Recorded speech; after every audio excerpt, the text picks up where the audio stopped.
जय हिंद विद्यार्थियों। आइए आज के कालखंड में हम कक्षा 12वीं की त्रैमासिक परीक्षा के अर्थशास्त्र विषय के प्रश्न पत्र में आए हुए वस्तुनिष्ठ प्रश्नों का विश्लेषण करते हैं। इस प्रश्न पत्र में आप देखते हैं कि कुछ अलग पैटर्न दिखाई देता है, अर्थात इसमें जो बहुविकल्पी प्रश्न हैं ये पूरे 32 अंक के बहुविकल्पी प्रश्न विकल्प के रूप में है, यानी इसमें रिक्त स्थान, सही जोड़ी, सत्य असत्य वाले प्रश्न नहीं हैं। तो आइए देखते हैं बहुविकल्पी प्रश्न।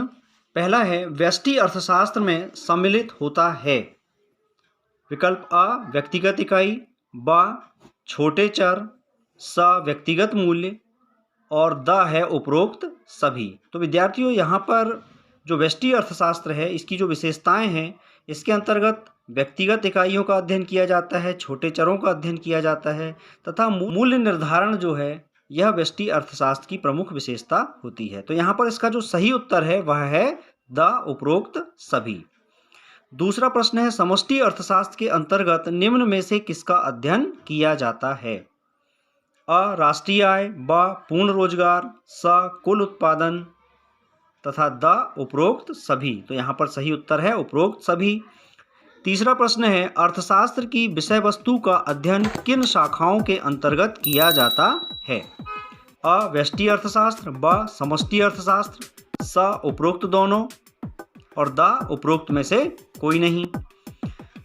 तो इसमें सही जो उत्तर है वह है उपरोक्त दोनों, यानी अर्थशास्त्र की विषय वस्तु का अध्ययन हम व्यष्टि अर्थशास्त्र और समष्टि अर्थशास्त्र दोनों के ही अंतर्गत करते हैं। चौथा प्रश्न है, अर्थव्यवस्था की केंद्रीय समस्या कौन सी है? तो इसमें आप देखें, साधनों का आवंटन, ब साधनों का कुशलतम उपयोग, स आर्थिक विकास दर तथा द उपरोक्त सभी। तो विद्यार्थियों, अर्थव्यवस्था की केंद्रीय समस्याओं में साधनों के आवंटन के साथ साधनों का कुशलतम उपयोग तथा आर्थिक विकास भी एक समस्या होती है। तो यहाँ पर विकल्प द जो है यह सही है। अर्थव्यवस्था को वर्गीकृत किया जा सकता है। प्रश्न 5, अ पूंजीवादी रूप में, ब समाजवादी रूप में, स मिश्रित रूप में और द उपरोक्त सभी। तो हम अर्थव्यवस्था को इन तीनों ही रूपों में वर्गीकृत कर सकते हैं, इसलिए विकल्प द सही है। अगला जो प्रश्न है, निम्न में से किस अर्थव्यवस्था में निजी क्षेत्र एवं सार्वजनिक क्षेत्र का अस्तित्व पाया जाता है? तो अ पूंजीवादी, ब समाजवादी, स मिश्रित तथा द उपरोक्त में से कोई नहीं। तो यहाँ पर विद्यार्थियों जो विकल्प स है यह सही है, जिसमें कि निजी और सार्वजनिक क्षेत्र दोनों का ही सह अस्तित्व होता है। मिश्रित अर्थव्यवस्था। प्रश्न क्रमांक 7 है, एक समाजवादी अर्थव्यवस्था का उद्देश्य होता है अ अधिकतम उत्पादन, ब आर्थिक स्वतंत्रता, स मुनाफा कमाना और द अधिकतम लोक कल्याण। तो समाजवादी अर्थव्यवस्था का उद्देश्य होता है अधिकतम लोक कल्याण, यानी विकल्प द सही है। 8, किस अर्थव्यवस्था में कीमत तंत्र के आधार पर निर्णय लिया जाता है? अ समाजवादी, ब पूंजीवादी, स मिश्रित और द उपरोक्त सभी। तो पूंजीवादी अर्थव्यवस्था में कीमत यंत्र का महत्वपूर्ण स्थान होता है, इसलिए यहाँ पर विकल्प ब सही है। प्रश्न क्रमांक 9, उपभोक्ता व्यवहार का अध्ययन किया जाता है व्यष्टि अर्थशास्त्र में, समष्टि अर्थशास्त्र में, स आय में और द उपरोक्त सभी। तो यहाँ पर सही उत्तर है व्यष्टि अर्थशास्त्र में। प्रश्न क्रमांक 10 है, जब कुल उपयोगिता अधिकतम होती है तब सीमांत उपयोगिता होती है। अ धनात्मक, ब ऋणात्मक, स शून्य और द उपरोक्त सभी। तो विद्यार्थियों, यहाँ पर जो 10वां प्रश्न है इसका सही उत्तर है विकल्प स शून्य। प्रश्न क्रमांक 11, उपयोगिता का संबंध होता है लाभदायकता से, नैतिकता से, स मानव आवश्यकता की पूर्ति से और द उपरोक्त सभी। तो यहाँ पर विकल्प सा सही है। प्रश्न क्रमांक 12, किसी वस्तु की मानवीय आवश्यकता की पूर्ति की क्षमता को कहते हैं? अ उत्पादकता, ब संतुष्टि, स उपयोगिता और द लाभदायकता। तो विकल्प सा यहाँ सही है। प्रश्न क्रमांक 13, एक वस्तु की सभी इकाइयों से प्राप्त होने वाली उपयोगिता के योग को क्या कहते हैं? अ सीमांत उपयोगिता, ब कुल उपयोगिता, स अधिकतम संतुष्टि और द अतिरिक्त उपयोगिता। तो यहाँ पर विकल्प ब यानी कुल उपयोगिता सही है। अगला प्रश्न है प्रश्न क्रमांक 14। ऐसी वस्तुएं जिनका एक दूसरे के बदले प्रयोग किया जाता है कहलाती हैं। अ पूरक वस्तुएं, ब स्थानापन्न वस्तुएं, स आरामदायक वस्तुएं तथा द उपरोक्त सभी। तो विद्यार्थियों, जिन वस्तुओं का एक दूसरे के बदले प्रयोग किया जा सकता है उन्हें हम स्थानापन्न वस्तुएं कहते हैं। यहाँ पर विकल्प ब सही है। प्रश्न क्रमांक 15। कॉफी के मूल्य में वृद्धि से चाय की मांग रिक्त स्थान। अब यहाँ पर विकल्प आ है बढ़ती है, ब घटती है, सा स्थिर रहती है और द उपरोक्त सभी।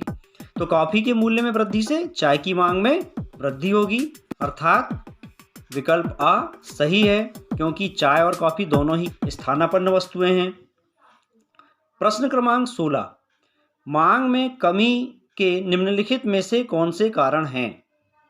विकल्प आ आय में कमी, ब उपभोक्ता की रुचि में कमी, स आ तथा ब दोनों और द उपरोक्त में से कोई नहीं। तो विद्यार्थियों, मांग में कमी का कारण आय में कमी तो होता ही है, साथ ही उपभोक्ता की रुचि में कमी से भी मांग में कमी आ जाती है, इसलिए विकल्प सा सही है, यानी आ और बा दोनों। प्रश्न क्रमांक 17। मांग की लोच है गुणात्मक कथन, मात्रात्मक कथन, अ तथा ब दोनों तथा द उपरोक्त में से कोई नहीं। तो विद्यार्थियों, मांग की लोच हमें कीमत में कमी या वृद्धि का मांग की मात्रा पर क्या प्रभाव होगा, अर्थात उसमें वृद्धि या कमी होगी, यह बताता है। अर्थात मांग की लोच जो है वह मात्रात्मक कथन है, यानी विकल्प बा सही है। प्रश्न क्रमांक 18। गिफिन वस्तुओं के लिए मांग की लोच होती है। तो गिफिन वस्तुएं अर्थात ऐसी वस्तुएं जो निम्न कोटि की वस्तुएं होती हैं तथा निर्धन वर्ग जिनका प्रयोग करता है, तो इन वस्तुओं की जो मांग की लोच है वह होती है ऋणात्मक, अर्थात इन वस्तुओं की कीमत में बहुत ज़्यादा कमी होने पर भी इनकी मांग में ज़्यादा वृद्धि नहीं होती, क्योंकि यहाँ पर उपभोक्ता जो है अच्छी क्वालिटी की वस्तुओं के उपभोग के लिए प्रेरित होता है। तो यहाँ पर हम लिखेंगे विकल्प आ ऋणात्मक। 19वां प्रश्न है मांग की कीमत लोच कितने प्रकार की होती है? तो मांग की कीमत लोच की 5 श्रेणियां होती हैं, तो यहाँ पर विकल्प बा सही है। हमारी एनसीईआरटी की बुक में 3 श्रेणियों के बारे में ही बताया गया है तथा पहली पूर्णतया लोचदार मांग तथा पूर्णतया बेलोचदार मांग के बारे में इसमें नहीं बताया गया है। हालांकि ये दोनों ही स्थितियां जो होती हैं ये काल्पनिक होती हैं, व्यवहारिक नहीं होती हैं। अगला प्रश्न है मांग की कीमत लोच से अभिप्राय है। अ कीमत में परिवर्तन के कारण मांग में परिवर्तन, ब मांग में परिवर्तन, स कीमत में परिवर्तन और द उपरोक्त सभी। तो मांग की कीमत लोच से क्या अभिप्राय है? कीमत में परिवर्तन के कारण मांग में परिवर्तन, यानी विकल्प आ सही है। प्रश्न क्रमांक 21। उत्पादन के साधन कौन से हैं? भूमि, श्रम तथा पूंजी और द है उपरोक्त सभी। तो विद्यार्थियों, उत्पादन के ये तीनों ही साधन होते हैं, भूमि, श्रम तथा पूंजी, अतः विकल्प द यानी उपरोक्त सभी यह सही विकल्प है। प्रश्न क्रमांक 22 है वह कौन सा समय है जिससे उत्पादन के सभी साधन परिवर्तित किए जा सकते हैं?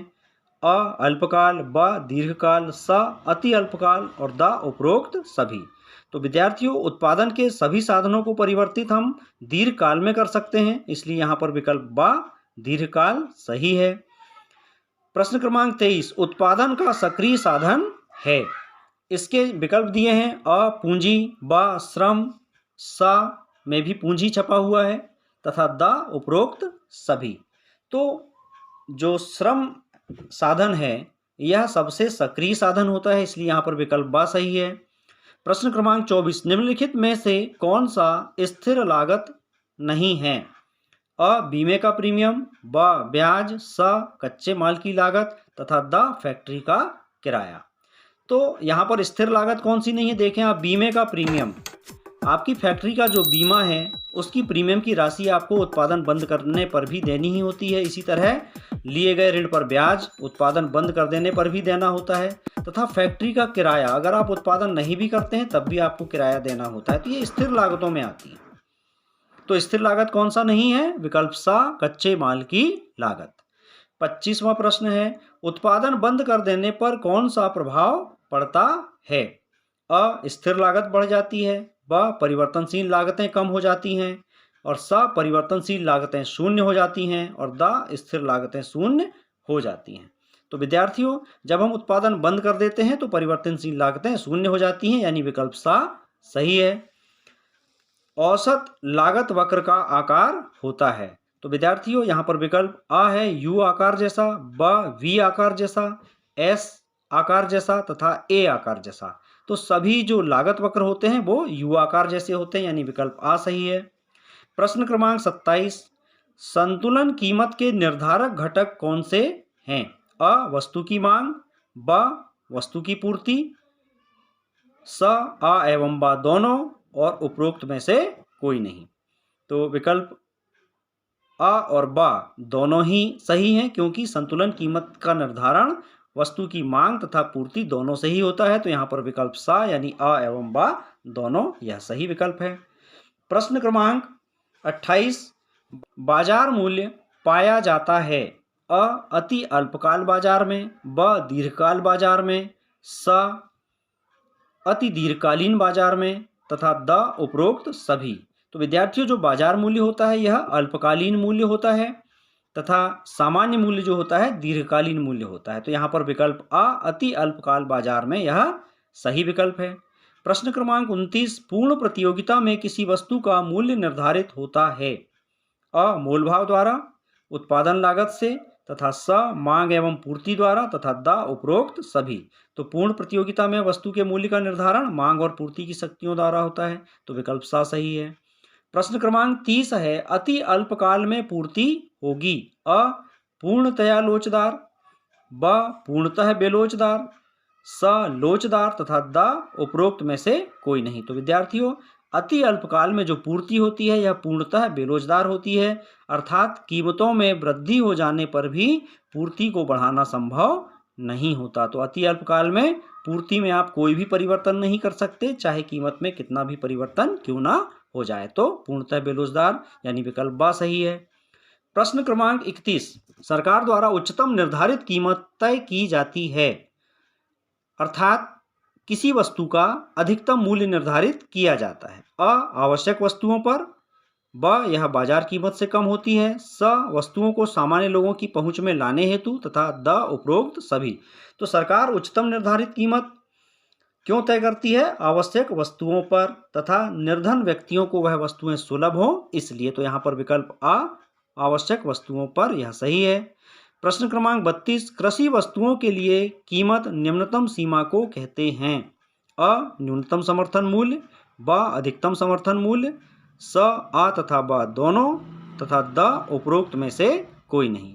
तो विद्यार्थियों, सरकार कृषि वस्तुओं की न्यूनतम समर्थन मूल्य तय करती है, मिनिमम सपोर्ट प्राइस यानी जिसे MSP भी कहते हैं। तो यहाँ पर विकल्प आ न्यूनतम समर्थन मूल्य यह सही विकल्प है। तो इस प्रकार विद्यार्थियों, आज का जो अर्थशास्त्र का त्रैमासिक परीक्षा का प्रश्न पत्र था यह कुछ अलग पैटर्न में था।